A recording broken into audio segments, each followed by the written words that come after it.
tournament favorites for a lot of people, but they've had a disappointing start to Worlds and their early game. Definitely. I think a lot of people would agree with you. The Tigers, I mean, we look back to the last matchup they had versus G2. They were behind over 5,000 gold against G2 at the 20-minute mark, and they had to make that miraculous comeback with the Baron Steel coming in from the Nocturne and a huge swing at the end. Still, though, this is the #1 seed from Korea. They do have to be respected, and I think they're still expected to win this match. Yep. Yeah, definitely. We'll see who's going to come out looking more prepared. Just before we get to pick some bans, let's take a look at the starting lineups, just to refresh everyone's memory. On the European LCS blue side, it's G2 Esports. Expect in the top lane, Trick in the jungle, Perks in the mid lane, Sven and Mythic the duo with Coach Youngbuck. And they're facing off against the LCK champion ROX Tigers. Up top is Smeb.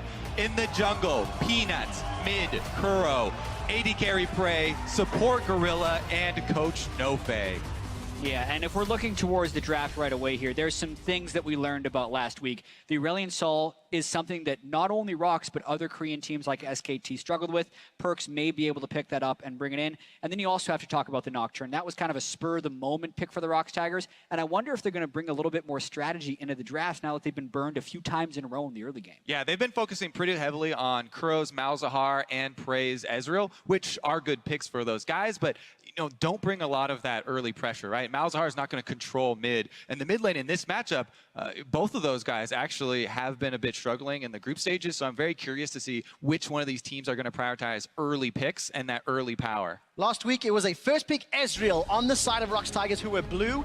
This time round, we'll see which direction they go. It is in actual fact G2 that banned out the Aurelion Sol. Yeah, that's a little surprising to me. Maybe they thought Kuro was going to be able to pick it, and G2 wasn't willing to burn a first pick on it. Perks has been one of those mid laners pretty outspoken against the Aurelion Sol. So I definitely know that he does not want to play against it. I'm pretty sure he hasn't put too much time in on it, although all of the mid laners here have at least dabbled in these champions, right?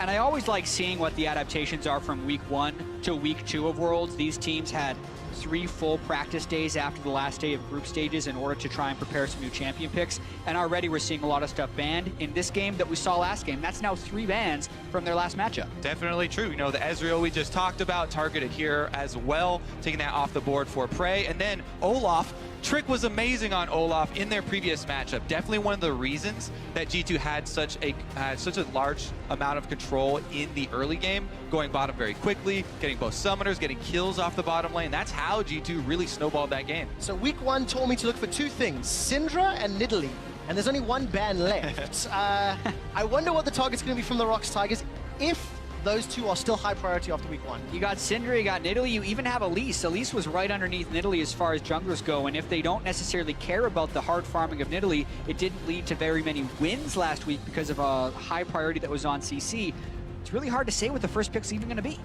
Yeah, if I am still hyper-focused on the early game, oh wow, the ganking power of Elise actually valued over the quick farm of Nidalee. That would be very surprising if they did lock that in. Yeah, well, when I was rewatching some of the ROX games, they found almost all of their success on Elise, and when CLG beat them, it was with Elise and the Kennen band. I feel like Smeb's Kennen and the initiation, plus the Rumble is what Smeb played in their win against ANX. I think they're trying to deny some of these picks, but guess not. They can still pick Rumble at least if they want to, and I wouldn't be surprised if they did. Yep, quick pick up there for Nidalee. That is going to give them that early game speed, and we'll see what Trick can actually do with it. Trick has been one of the guys that focuses very heavily on farm, and we'll see if he can get that early level lead that we're used to seeing with Nidalee. Your Kennen point is definitely valid as well. After that single play, probably even. Smeb's Kennen gonna be very rough for them to get a hold of. Thing is though, Trick, despite his playstyle throughout all of summer being very farm intensive, he's currently got the 4th lowest CS numbers at 50 minutes out of all the junglers, so it hasn't showed up in week 1. A little bit of a surprise here from ROX. It's a Caitlyn Alistar early pick. The Alistar is something I really do want to jump in on quickly here because that has seen some of the biggest turnarounds for teams here. CLG won with the Alistar when they came back. Flash Wolves won with the Alistar when they came back. Having the playmaking support has been huge for these teams. teams. And up until this point, Gorilla has been one of the supports that has not picked a melee champion, to be that one with the go button. And specifically, this is a spectacular synergy with the Caitlyn and the Alistar. In lane, they can layer the Caitlyn traps with an Alistar Pulverize, and out of lane, Caitlyn is one of the most self-sufficient AD carries when Alistar wants to make roam plays. This is one of the big reasons that ROX lost to COG, is because Stixxay and Aphromoo use these champions against them to such success. Intelligent adaptation here, I believe, from ROX. Definitely on board with that. Mithy's been one of the guys that really loved that Tahm Kench and jumped on the playmaking ability of it. The mid-game Tahm Kench ultimates very early on. But G2 locking in a little bit of an old school here. That's a lot of wave control, actually, with the Sivir Braum lane. Yeah, definitely. It's a very comfortable lane for G2. And because there's already an Alistar locked in on the other side, they're not looking like they're going to struggle in this. I think they're mainly trying to make sure they can match tank roam by picking a tank support of their own. Also, if it does come down to the mid game, which is G2 have really struggled, as you transition from mid to late, having Braum helps you protect your minion waves, and having Sivir helps you destroy enemy minion waves. So it gives you a lot more tools to deal with the mid-game trading of turrets. And when you're trying to, clear out a one wave, could mean the difference between having 5 people at a team fight or only having 4 and not being able to react. Hopefully that'll help G2 out in terms of the mid-game, because ROX Tigers have got a terrifying duo now. Lee Sin and Rumble. Lee Sin over Elise in the jungle. For Peanut, gonna throw his hat into the ring and see who's gonna be the best Lee Sin here at Worlds. Yeah, both the Lee Sin and the Elise have pretty strong early games. In this particular case, because they already had the Rumble in the top lane, I think they're just trying to make sure they have somewhat diversified damage, aside from also wanting the playmaking of Lee Sin, as you're most likely seeing a magic damage mid laner as well. I do love it as well with the Alistar. There's a lot of playmaking ability when you look at jungler and support combos, because these are so important nowadays, especially if you take into account whichever mid laners they have, because the support and jungles have been very, very important in controlling the vision. Scuttle Crabs plus the wards around mid lane have really been done a big part in determining the way that the early game does go. A bit of a woo there for the Victor. Is that what we're afraid of? Yeah, I mean, Victor into Cassio as well. It was super quick. I feel like these picks are basically just to shove out the lane, and Kuro was kind of the Victor before Crown was the guy that always played Victor. This used to be the champion Kuro would just main. He was one of the first players to really bring it into the competitive play. And locking it in here when they already have a lot of supplemental CC, I think is a very strong pick. And this is the type of ROX Tigers team composition that can shove in lanes, still team fight well, and have playmaking that I'm more expected to see coming into Worlds. We'll have to find out whether or not G2 can improve upon their week 1 performances. There's nowhere to go but up for a team that went 0-3, but it feels like a lot of short range. And also, expect on this Poppy, it is the first time all summer that he's played the champion. Pulling it out in week 2, pulling it out when your back's against the wall. Obviously, Youngbuck and Nofe shaking hands. It is a tough task for G2. Yeah, the Poppy is really going to challenge their playmaking ability and expects ability to communicate with the rest of the team as far as TPs go, because that's where Poppy shines. Feels like a little bit of CLG-esque in that way, maybe looking to make a play else from the map. Ladies and gentlemen, jump onto Twitter. Let us know if you think the European LCS will pick up their first win in week 2 with a vote, #G2win. Or like the crowd in San Francisco, are you with the #1 team from the LCK and voting for #ROXWin? Let your votes decide. Jump onto Twitter. Because the Bill Graham Civic Auditorium is definitely in favor of the LCK against the villains of Europe. I have to say, there's so much pressure on G2 right now. This is what it all comes down to. This is their chance to turn everything around.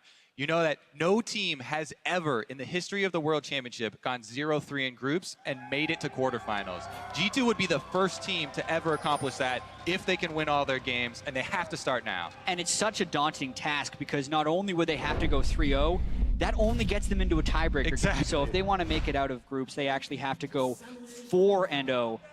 But if you're going to start somewhere, why not start with the tournament favorites against the ROX Tigers, who they had a chance to beat last week? Very, very tough task. Smeb on Rumble had a phenomenal performance last week as well. Gotta respect the Braum, level 1. Smithy moving in, that's an exhaust. G2 are looking for first blood. Smeb flashes over the wall. A good javelin toss, but that is Summoner Spell down already. And that was quite tight. I mean, you can short that flash over the wall. One more auto attack. Smeb had to get just close enough to the wall so he could get 50% through it, and gets out just in time. Last auto didn't land, so he was over the wall. Like the adaptation from G2, though, sending the early roam up, trying to make a play at level 1. They noticed that Smeb was probably likely in that tri-brush in a lot of different games, and they had the team composition to make a sneak play. Exhaust for a flash in Smeb's lane, I think, is very beneficial for G2. That heavily impacts Rumble's laning, because Rumble's one of those champions that auto pushes, and this is one of the matchups that G2 and European fans were most worried about. Considering Expect and Smeb's levels coming into this, that is definitely a big summoner spell for G2 to get out early. And this makes us pay even more attention to the early jungle routes. Both Peanuts, Lee Sin, and Trick's Nidalee are starting on the top side, but you could see a modified route from Trick. If he does 3 camps on the blue side, he could then loop up towards the top side, and they could try a dive. Considering the Poppy is a playmaking champion with flash up, they could get a nice wall stun and just go in there. The other thing is that there is a ward here as we pan down. The G2 invade also got them vision of Peanut. They know exactly where he is on the red buff. They have the exact time as well. So Trick is very well informed as to where to adapt as far as his early jungle routes. And he's just going to keep on power clearing here for Nidalee. And Trick is one of the guys with all the pressure. Nidalee, one of the top tier picks of week 1 as G2 now. We'll be playing Alberstox later in the day, not right now, of course.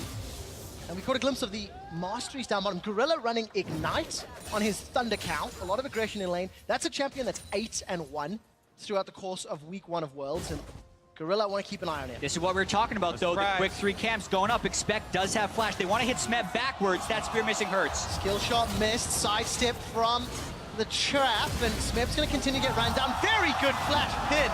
But that needed 1 extra summoner spell to secure the kill. And that's the thing. I'm actually extremely disappointed in Smeb for pushing up that lane, because we were able to call that gank from the minute Smeb burned flash. So Smeb should have been able to smell that coming if he's lauded as the best player in the world. Difficult death there for Smeb. It does really hurt, as Rumble to have to bite that bullet and not shove your lane early, because that's how you play the lane. But man, you just have to do that sometimes. If Peanut's not going to be up there in time to protect, and you know that Nidalee clears faster and will be the first jungler up there, it's just a hit that you have to take because you burn that flash. And if you're not willing to take the hit, Peanut needs to go up there as well, just to help shove the lane with you. But they just didn't pull off the coordination. They got greedy, and they pay the price. So good capitalization there by G2, punishing ROX right after their level 1 invade. And again, an early start, early lead for them. Take a look at the mini-map. 2 wards placed deep in the G2 bottom quadrant. Trix just walked over and has been pinged out by Peanut as him and Gorilla moved into place the vision. Yeah, I think there's a little bit of value in Peanut being able to do that, but he didn't actually steal anything, so I still think Trick is ahead in this matchup. I do want to note that because Smeb played it that way and he didn't sacrifice CS, you can see he's still up in CS over Expect, but Expect was the one to actually land the killing blow and get the first blood money, so he's actually not hurting at all. Somebody else who's not hurting, Kuro, got his hands on that blue buff. Down bottom, Trick showing his face in the lane, but fairly optimistic as he's forced to back away. And Trick is going to be showing his face in a lot of other places here. You can still see 3 wards within the G2 jungle. So even if ROX didn't get first blood, which they have failed to get in all of their games at Worlds so far, they are still acquiring deep vision, and they're going to need to use that in order to pull some type of advantage off. That's why they would pick Lee Sin, is to try and get some early pressure going. Steps on the trap, uses that unbreakable as Trick once again shows his face, but this is good pressure. Flash forward, Trick bounces away, red buff is on, here comes Peanut, javelin toss forward, Perks is running out of mana, not gonna get the kill, Trick goes down!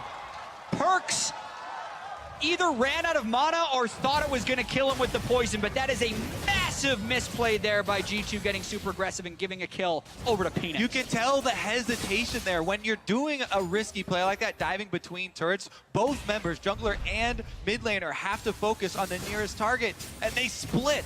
All right, look at here. Trick obviously wants to go in, trade the flashes. That is good. He could back off right there. As soon as that tower actually hits, Trick is going to die, so Perks tries to go for it, but the shield from Kuro after the Q. I went back and checked. He did not have enough mana to cast another Twin Fang, but he would have wanted to cast the auto attack. With that being said, since Kuro cast his Q, I still think the shield would have saved his life, so I think Kuro was safe regardless of whether or not Perks turned away. Still, a dive gone wrong. Yeah, definitely just a risky dive there for G2. ROX get right back into it. Even gold now.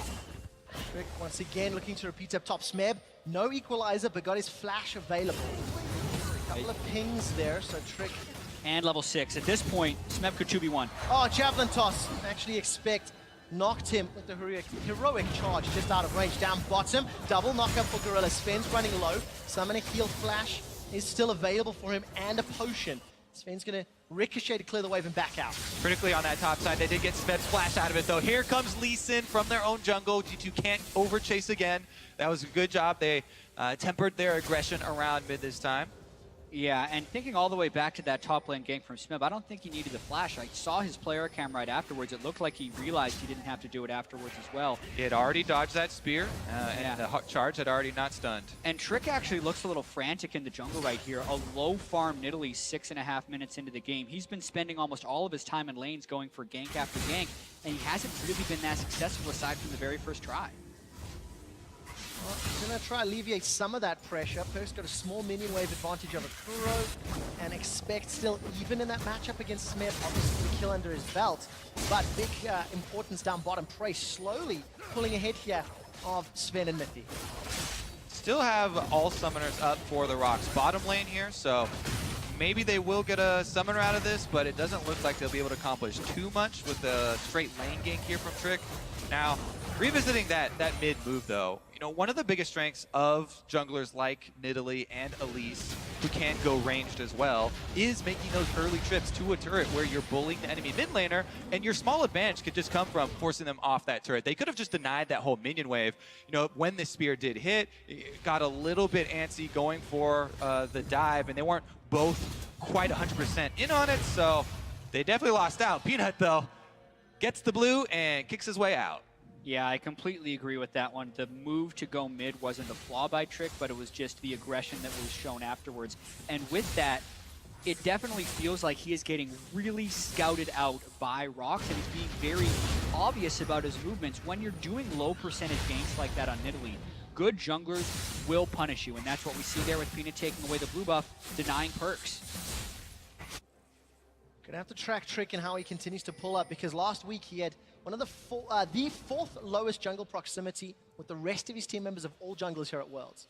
It feels like he's gone the complete polar opposite, spending most of his time in and around the lanes. Gorilla's going to take a little bit of poke here, and look, Trick once again hanging out in the mid lane right near Perks. But I have to say, we're being super critical of G2. They're still up 100 gold because that first blood play was so impactful. Expect is still on pace against Smeb. Perks is 14 CS against Kuro, and that bottom side is going to be hitting their item thresholds to be able to farm later. So G2's still in position if they can make the right plays. Ooh, this Expect does have flash, and Kuro does not. Oh, Kuro's pinned against the wall. Should be able to get a Chaos Storm down. Grounded. Expect gets rooted up. Throws down the hammer! And they trade 1 for 1. Expect just took far too much damage. Absolutely. That was a strange move there as Expect got stunned in the gravity field. That's going to happen when he flashes in very early. Teleport by Smeb also was used in that play, so they'll be lacking that Great pressure stun from up top. Yeah, so they want to pressure before Kuro's flash comes back up. They do get the kill, but man, Kuro, presence of mind, puts down his gravity field as he's going down, does get the counter kill, and ROX Tigers still get some gold out of it. Very, very close game here. It's very scary for G2 because they're going even at 10 minutes. ROX Tigers, remember, their average gold deficit was around 2,500 gold at this point from last week. This time around, G2 is even, and while that is they're not losing, it's scary when you know how good ROX Tigers are in the mid to late game. Yeah, they have been good in the past in the mid to late game, but they've also been pretty good in the early game, and we haven't necessarily seen that here at the World Championship. For all the things G2 has been able to do, and actually the plays they fumbled, ROX Tigers hasn't done that themselves, and here they go. All right, Glacial Fisher goes down. Gorilla's the target. Unbreakable Will is up. Still has his flash. Flashes away from the pounce, so let's get themselves one summoner spell or a support ultimate. And again, they're using this Nidalee as the range jungler to bring pressure to the lanes that already have control.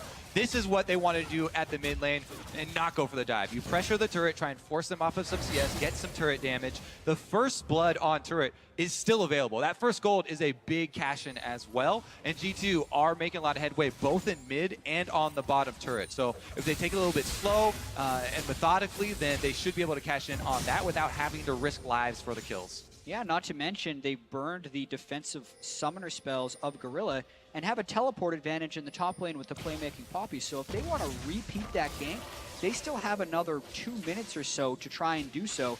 And they have the wards to have a Poppy flank TP in the backside. Would not be surprised if we see that play from G2.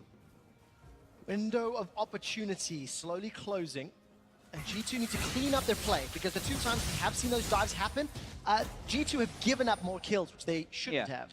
The thing with that, though, is G2 is actually making a lot of good plays. It's just a matter of getting the execution down. They are so active on the map. This one could go very wrong. This is scary indeed. 4 members of ROX coming up to the top lane. Equalizer's been used. Keeper's verdict. Boots Smeb away. That's a decent disengage, and those summoners blown to make it out alive. Yeah, you have to respect the support roams. You see both bottom lanes recalling, both melee supports immediately heading up top to try and make a play. That's actually quite good for ROX, though, because they just want to use up more time until Smeb's teleport is available again. They would like to fight around top side where they can't run into that extra man advantage you're talking about. And they also want Kuro to be able to hit a few items and upgrade that Hex core before he's going to be able to be super effective in the team fights. Victor does want to just shove out the lane for a while. I'm actually pretty impressed that Perkz has the 17 CS advantage on him, and I'm still impressed with the idea of a lot of these plays that G2 are doing. Ooh. But they seem so frantic still. You can tell, the nerves are there. I mean, this is the highest pressure game that they've got left. They have to win in order to continue on. Yeah, and then they have to keep winning. So there's no room for error here. G2 still going even, 12.5 minutes in. No real interest at the Dragon. It is that Cloud Drake, so slightly longer time before teams focus it. And there seems to be kills or towers. That's what they're looking for. And Perkz, with his marginal lead there, has hit the first item power spike with Abyssal completed and already stacking that tier. Right now, he does feel very confident in the mid lane. Does not have his ultimate, as we just saw him try and use it defensively, but the cooldown is fairly low. Ooh, this is a good move here from from Trick, actually, on the Nidalee. Hops over the back of the Drake wall. There's a ward that does see it, but he's burning through it too quickly, and Peanut is on top side, so that should be a Drake steal for G2. Yeah, even without having the right vision control, they should still be able to get it no problem, and that's just a timing thing. The recalls were all back for the ROX Tigers, and props to G2 for making another proactive play. I actually love that play. They set it up because you would expect them to be handing off blue, and the Tigers stole away the last blue, so they know the timer. Yet Cassiopeia is one of the mid lane champions who can't get it without assistance. And so they grab 2 objectives at the same time, with Peanut just waiting in the darkness. Baiting. He spotted Peanut out, and you can see Trick hanging around. Perkz actually used his trinket to spot Peanut earlier. Yeah, and I think that was a smart play from Perkz, actually. Top lane had called missing. Trick had even been there to heal him up to full because they were thinking a dive could be coming. And Perkz made that check before the minion wave had come to his turret. So it was actually the perfect time to prevent the gank, and it ends up burning some time from ROX. Those are the calm calls that G2 have been missing. That was a pretty good, mid-game advantage that they have just manufactured for themselves. Now we return to the mid lane, since Perkz, wearing the blue buff, having his Abyssal Scepter completed, feels very confident right now. G2 should continue to fight around this member. He earned a little advantage for himself, then they continue to fight around that area, and this is the point of power that they need to work off of. Take a look at those items as well, Kobe. Caulfield's Hammer plus BF Sword for Sven versus Hurricane and BF Sword for Prey. Mid laners continuing to power up, Spirit Visage versus Leandri. So everybody's starting to hit those first item spikes. That's where things could get scary if Smith gets a good ultimate. Yeah, I do actually think the ROX Tigers item spikes are more powerful at this particular point in the game. There's still no Essence Reaver on Sven because he hasn't finished his call as of yet. And the Leandri's Torment is pretty much the dream item for the Rumble.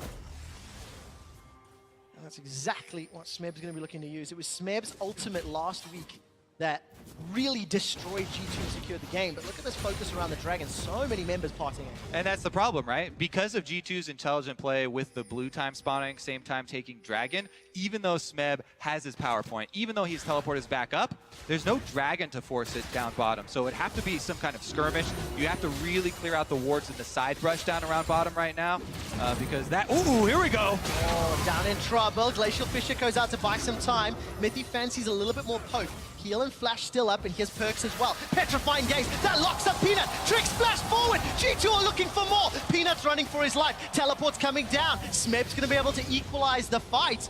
And Expect, I think he may have cancelled. Expect decides to stay top.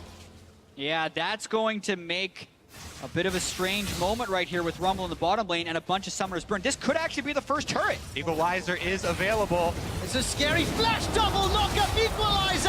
G2 are down. They get rooted. Gorilla's looking for more. The tower's being focused, but Expect has been left uncontended. But it's 4 versus 1. It looks like ROX should do this. They don't respect the Alistar pick. G2 don't back off. They decide to try and defend it, even with top laners disadvantage here. Now ROX are going to get the kills. They should also get the turret first, as you said. And mid lane is also pushing. Kuro is even going to get that turret before the bottom lane.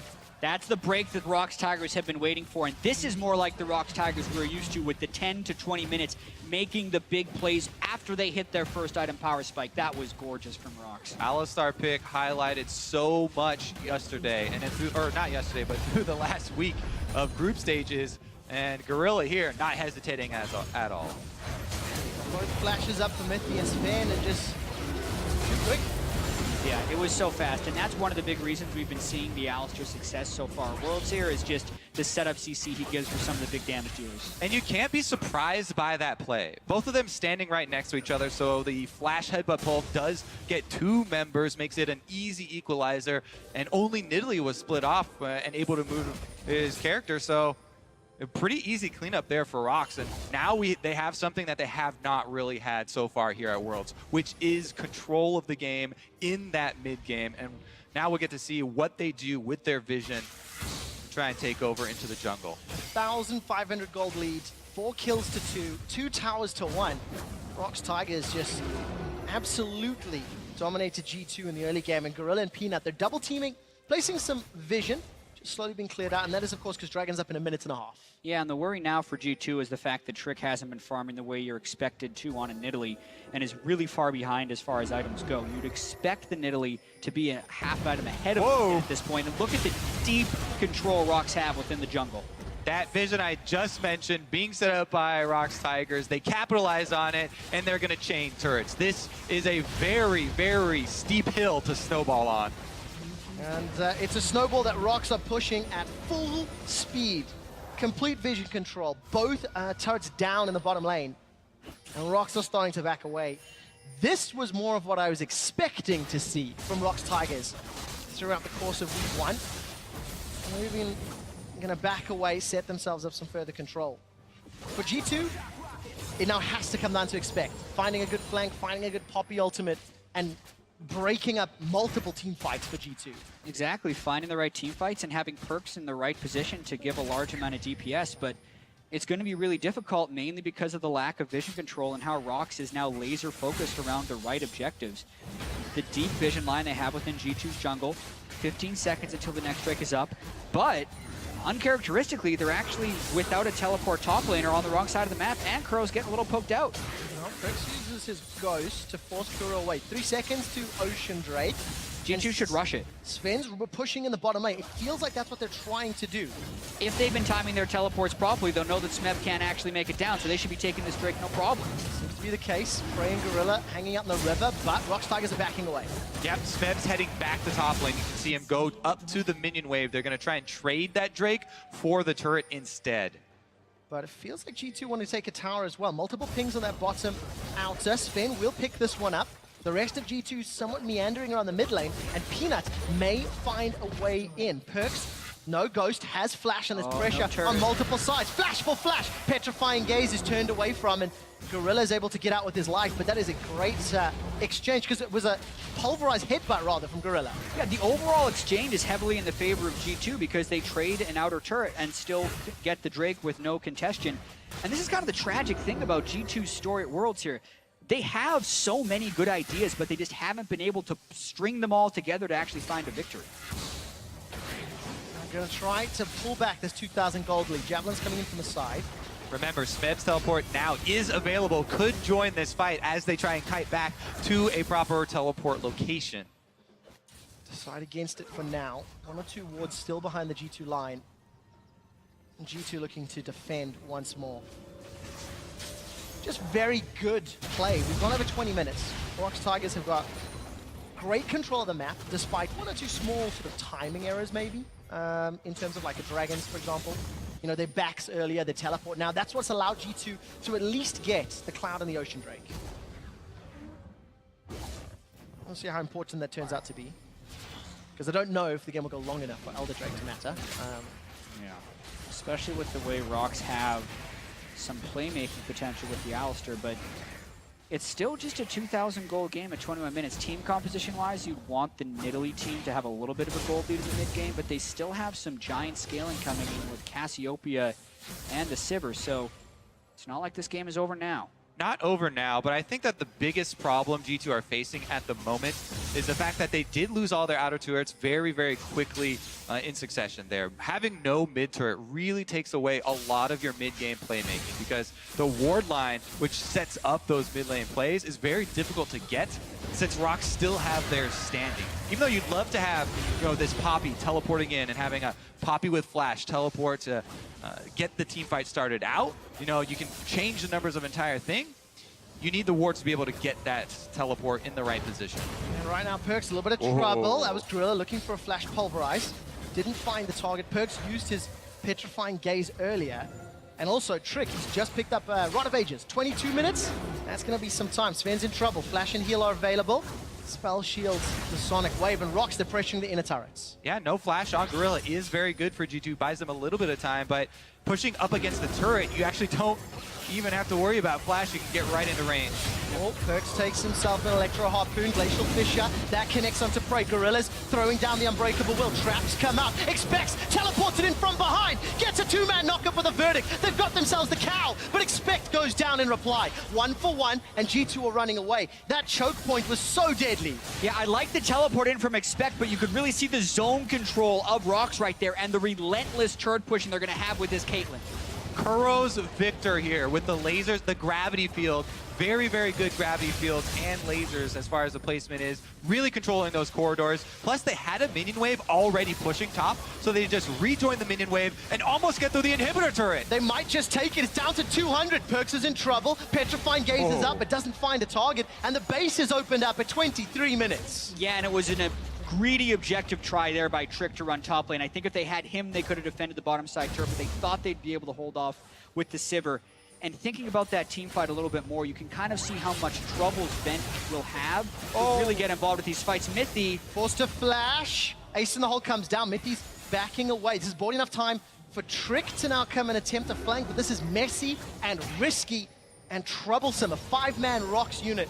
They're grouped up in front of G2. Down all their ultimates, though. It depends the number of poke that G2 can land and if they can get the right angle on them. Expect fancies his chances. Stun onto Kuro. Needs one more auto trick and Expect gets bounced backwards. This should be them going down. Kick backwards onto Expect. He will move towards the pit. Heroic charge onto the scuttle grab. That gets Expect to safety. No more deaths for G2, but they were toying with their lives. What a hero scuttle right there, allowing him to taxi out of it, but there's the ultimate, and Sven has to flash as well. Still not over. ROX Tigers now killing the minion wave in the mid lane, potentially pushing forward. That was 4 minutes of siege, and ROX maintain absolute control. Discipline there from the Tigers, getting summoner after summoner out of G2 as they kite away. You can really tell, especially Kuro's experience on the Victor, really shining. Constant gravity fields, almost all of them getting flashes from the enemy or finding kills in the turnaround. And Tigers, they also walk away with a decent amount of deep vision in the blue quadrant of the jungle. As we transition into the late game, we're looking more and more towards that Baron side and the pink wards to try and clear out. Yeah, and pay a lot of attention to Prey, Kuro, and Smeb in these team fights and how difficult it is for Sven to get anywhere close to it, because even though they had a great pick in the jungle there, Smeb just had to turn on his Flame Spitter, and Sven couldn't auto-attack. Not to mention the Gravity Field, not to mention the Hurricane Caitlyn that's going to be coming in with a Rapid-Fire Cannon, most likely as the next item. It's looking pretty grim for G2 right now, based on the items and the way these team fights are playing out. There's a potential fight being set up. 10 seconds till the next dragon. ROX Tigers 5 versus 5 as G2 are now peeling down in the river towards the pit. No equalizer for a few seconds longer for Smeb. Definitely good for G2. They were able to get that Scuttle Crab control before the Tigers are able to move into the river, but they're coming very quick with vision equipped. G2 was split up. It looked like Sven was going to push down the bottom lane. Don't think he did the greatest job. Ace in the hole will be blocked off there by Mithy. Perkz, the only member of G2 with a flash. And Expect is playing on the side lanes. Respect the Alistar. This is something that G2 have failed to do in the early game. Peanuts on the flank as well, looking for a target. And it's really interesting how ROX is cheating over towards the Baron side and maybe giving up the pathway for G2 to go to Drake. It almost feels like ROX is trying to get that middle turret more so than G2 is trying to get the Drake. They did just lay down most of their wards in the Drake area, gaining some true sight around here, though, which makes it very difficult for G2. If you toggle the vision right now, the ROX Tigers completely taking control of that river area, and you can see how risky it would be for G2 to walk in. It was the back and forth. ROX Tigers did run away towards the Baron side, but then looped all the way around, and because of the vision denial, G2 wasn't sure where they were at.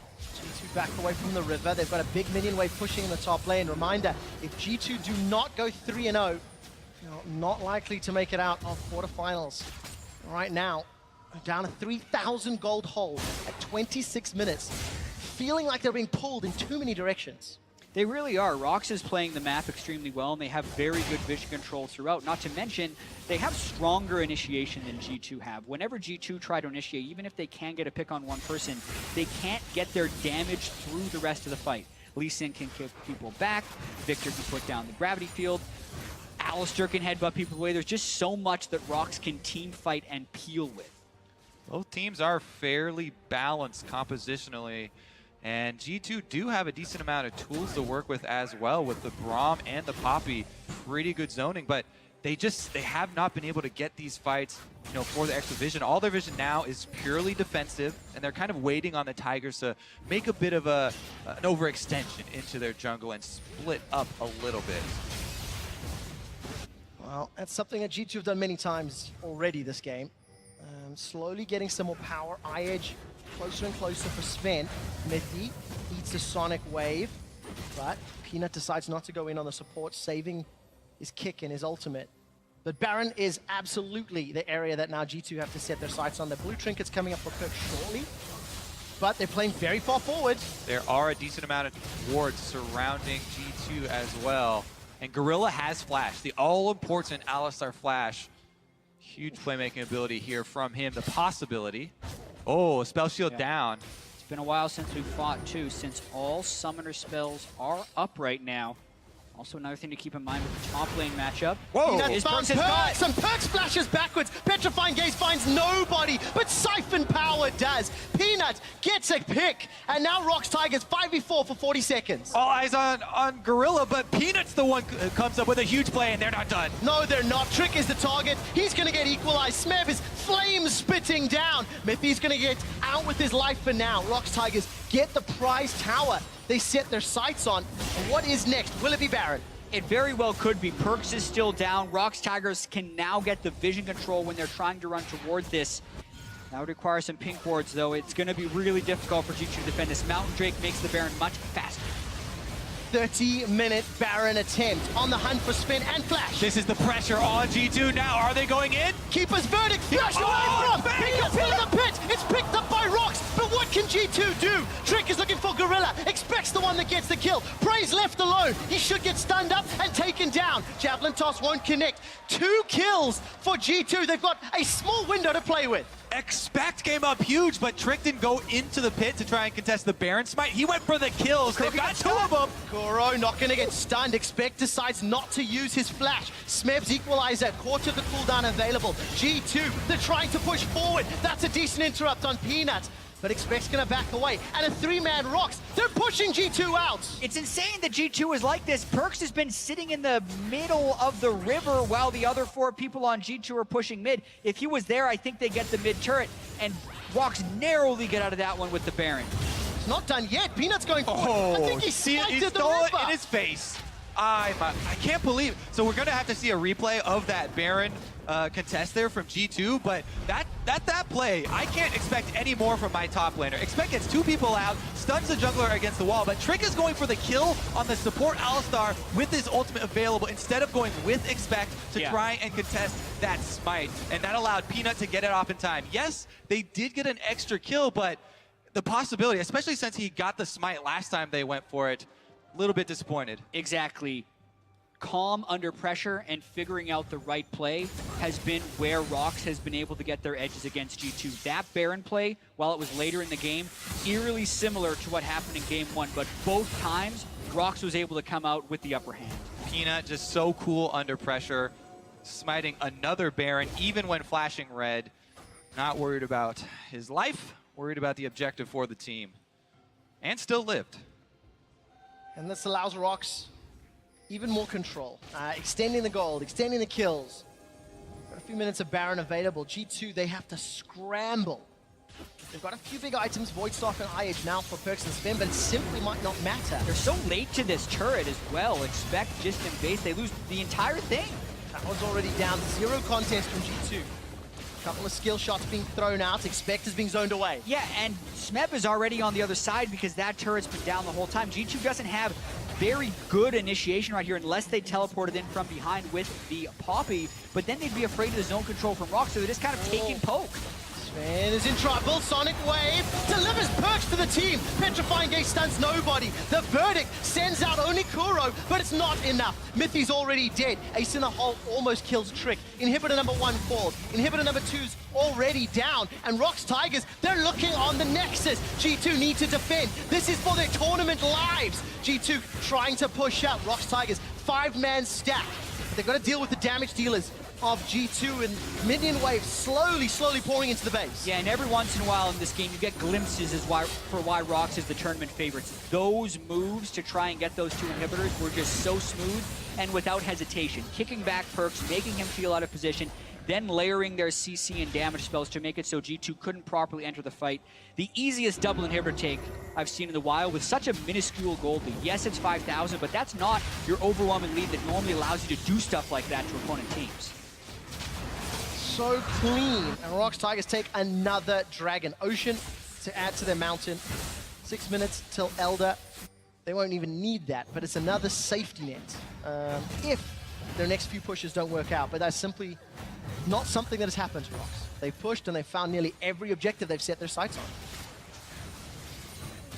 Improvement from them from weeks 1 to 2. And now G2 looking at a very, very difficult defense. Gorilla and ROX are already equipped with the tools to dive their last remaining turret. There's going to be constant pressure from the top side with 2 lines of super minions streaming into the base. Trey very happy on Caitlyn with the 3-item spike plus Mortal Reminder coming in. They're fully equipped to walk down bottom and finish this game out by the numbers. Yeah, and you can already see Smeb prepping the other minion waves. You want to make sure you have super minions crashing while you're assaulting the next turrets. I think Smeb will also approach from a little bit of an angle just to make sure he can kind of flank the damage dealers of G2 if G2 try to initiate. This could very well be ROX's final push. The one thing that G2 really could count on to try and get this, there are a couple wards still behind that ROX Tigers have not gotten.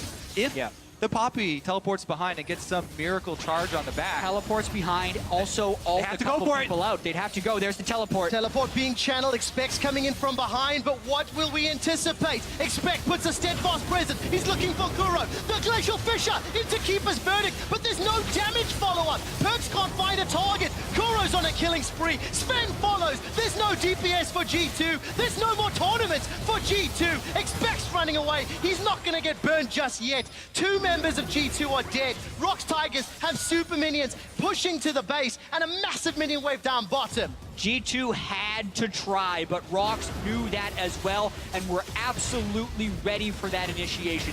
No one gets stunned up against the wall. They layer their equalizer after G2 have initiated, and they win the fight handily. The 3rd inhibitor is the target. Expects trying to push away Kuro. Super minions are on the Nexus base. The European chances, the European champions, they're falling apart. There's nowhere left to go. Perks is on the front line. Dodges an Electro Harpoon, flashes the 2nd. Nexus turret number 1 is down. ROX peel away from the kills. ROX Tigers turn onto the Nexus, and the ROX Tigers eliminate G2 Esports from Worlds 2016. And while it's rough for G2, that's exactly the way ROX wanted to start their day. It wasn't a total stomp, but they were never substantially behind in this game, and they executed their team play in the mid and late game to achieve victory. And with that, the Tigers are the first team in the group to really establish themselves at the top. They've broken that tie for now until the next game, which is coming up very shortly. 3-1 now from them, though, sitting at the top. And that, of course, means G2, they cannot advance. They cannot advance to the quarterfinals. Yeah. One of the next two teams has to pick up a win, meaning they mathematically cannot make it out. Very disappointing for G2, but they can still make other teams disappointed. That will have to be the motivation for G2, is trying to play spoiler to either North America or Albus Nox Luna. Also just trying to show up on the international stage. You know, redemption a little bit. I mean, that game, there was improvements from both teams. However, we saw more of ROX Tigers finding their mid-game and their decisive calling that we didn't see as cleanly or as often maybe in week one, arguably because they were in a goal deficit, so it's a different style of play.